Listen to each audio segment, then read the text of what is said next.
Digital লেনদেনকে আরও সহজ, দ্রুত ও সমন্বিত করতে ১ জুলাই থেকে বাধ্যতামূলক করা হচ্ছে বাংলা কিউআর কোড ব্যবস্থা।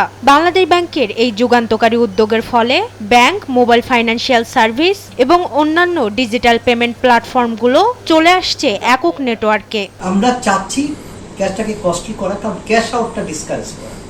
আপনি যদি এই ক্ষেত্রে স্মল যারা ভেন্ডার তাদের ট্রানজেকশনগুলোকে মানে ক্যাশলেস করাটা বেশি জরুরি, এবং এই কারণেই বাংলা কিউআর হলো এখানে মুখ্য।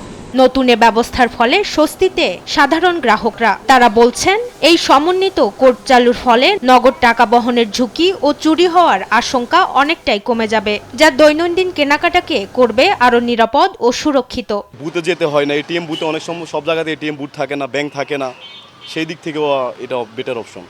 বাংলাদেশে যেহেতু এটা এখন চালু হয়েছে বা হচ্ছে বা বাধ্যতামূলক করা হচ্ছে, এটা আসলে লেনদেন করার ক্ষেত্রে খুবই সুবিধা। কিউআর কোডকে ইতিবাচকভাবে দেখছেন ব্যবসায়ীরাও। এই কোড চালুর ফলে লেনদেন আরো সহজ হবে প্রত্যাশা ব্যবসায়ীদের।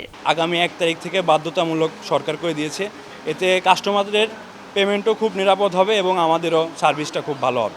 হঠাৎ দেখা গেল আমি বাসা থেকে আসছি, আমার মানি ব্যাগ আনিনি ভুলে, কিন্তু হাতে মোবাইল আছে, মোবাইলে টাকা আছে, আমি পেমেন্ট করতে পারছি। তবে কিউআর কোড উদ্যোগটি আধুনিক হলেও তার শতভাগ ফলপ্রসূ করতে দেশের অর্থনৈতিক অবকাঠামোগুলোকে আরো শক্তিশালী করা জরুরি বলে মনে করছেন বিশেষজ্ঞরা।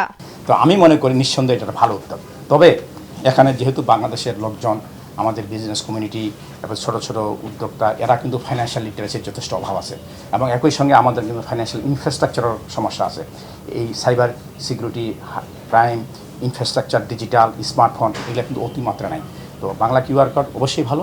তাই এটা ইমপ্লিমেন্ট করতে গেলে ওই সমস্ত ইনফ্রাস্ট্রাকচার কিন্তু ডেভেলপ করতে হবে, তাহলে এটা ফলপ্রসূ হবে। উন্নত বিশ্বের মতো কাগজবিহীন ও ক্যাশলেস অবকাঠামোগত চ্যালেঞ্জ দূর করে এর নিরাপত্তা ও সহজলভ্যতা নিশ্চিত করা গেলে এই উদ্যোগ দেশের আনুষ্ঠানিক অর্থনীতিকে আরো বেগবান করবে, এমনটাই প্রত্যাশা সংশ্লিষ্টদের।